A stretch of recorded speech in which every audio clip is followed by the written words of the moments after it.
Well, high-tech titan Steve Case appearing before Congress today with a message. You want to attract investors here. How about attract the talent investors want to see more of here? The AOL founder, Republican Senator Jerry Moran, introducing a jobs bill that they say would do just that, giving visas to technology-skilled foreign workers. Both gentlemen join me now. Good to have both of you. Steve, to you first.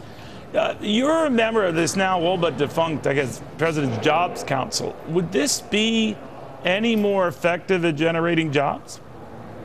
I think it would be effective. It's one of the recommendations the Jobs Council made. Some were related to access to capital for entrepreneurs, and the Jumpstarting Our Business Startups Act passed last spring with overwhelming bipartisan support, legalizing crowdfunding, making it easier for companies to go public. But now we need to focus on other issues around entrepreneurship, and the most important one is talent, winning the global battle of talent. That ultimately is what's the key to drive our entrepreneurial economy forward, and high-skilled immigration has to be a key part of any immigration reform, and the legislation that Senator Moran introduced, along with Mark Warner of Virginia and Chris Coons of Delaware and others, really helps deal with that issue, because the Startup Act 3.0 front and center are issues around reforming our immigration policies for high-skilled workers. Before I get to the Senator, Steve, one more question on that front then. Do you think it's something like this with the approach from the get-go, there wouldn't have even been a need for a job council? Well, I think my own view of the Jobs Council was helpful and constructive, and the time I spent on it I thought was worthwhile, including leading to things like the Jobs Act. I think a little more of a focus down in Washington among policymakers. So you don't think it's fair the rap it gets that nothing came of it? No, I think things did come of it. It was only supposed to be for 2 years. They decided not to continue it. I think that makes sense. I think there is a continuing effort, such as the work today around immigration, to make sure that the recommendations we made are now put into practice, and it only can happen with bipartisan support. You know, Senator, at this time where we're trying to reform the immigration system in our country and to deal with the millions of illegal immigrants that are here, it's obviously going to raise hackles from some, maybe in your own party, sir, will say, well, wait a minute. Are we putting foreigners to the front of the line and they'll get these great jobs that Americans won't? Absolutely a challenge. I certainly think that the review of our immigration policy is important. We have an immigration system that is dysfunctional. People who try to come here legally get trapped in a system that never gives them an answer. So there is real need.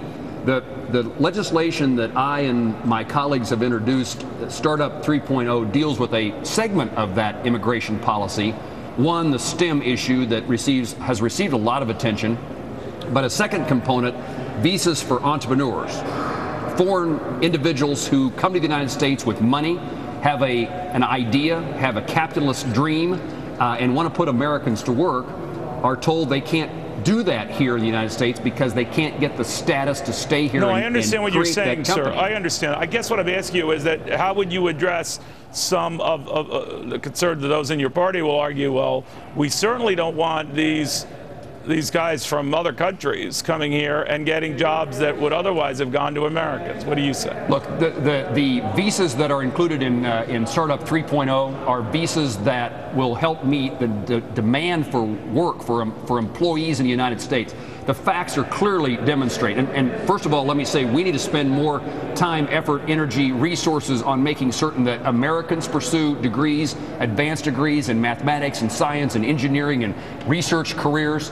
But the facts are that we have hundreds of thousands over the next few years of job openings, and in the absence of being able to fill those with American students who have graduated and looking for work, and if they can't be filled by somebody else who has studied in the United States, who has that skill set, that intellect, then those companies are going to go outside the United States. That global demand for talent. And here's what I say about the legislation that we're talking about as it relates to the entire immigration debate.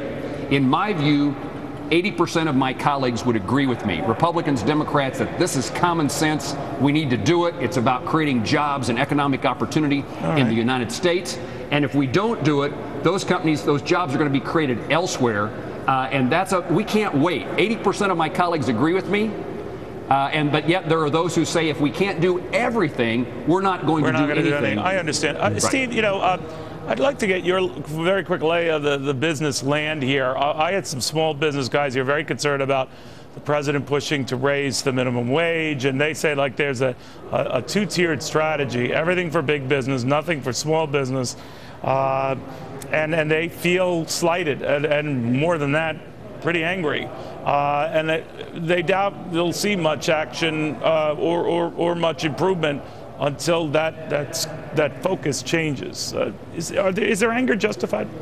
I think their anger, each case may be different, but I think there's some focus on large companies, there's some focus on small business. Thankfully, there's more focus on what is the central driver of our economy, which is young, high-growth entrepreneurial businesses. The Kauffman Foundation data coming from Senator Moran's state basically says that all the net jobs created in the last 3 decades, 40 million jobs, were these young, high-growth companies. So we can't just focus on small business and big business. We have to focus on these high-growth entrepreneurial businesses. That's the source of jobs. That's source of innovation, that's source of economic growth, and the only way to solve the fiscal problems in the long run is not just to focus on cutting spending or figuring out ways around revenues, but how do you drive the growth rate? And that has to be a bet on entrepreneurs, and as a nation, we have to double down on entrepreneurs, and the Startup Act 3.0 is a step in that direction.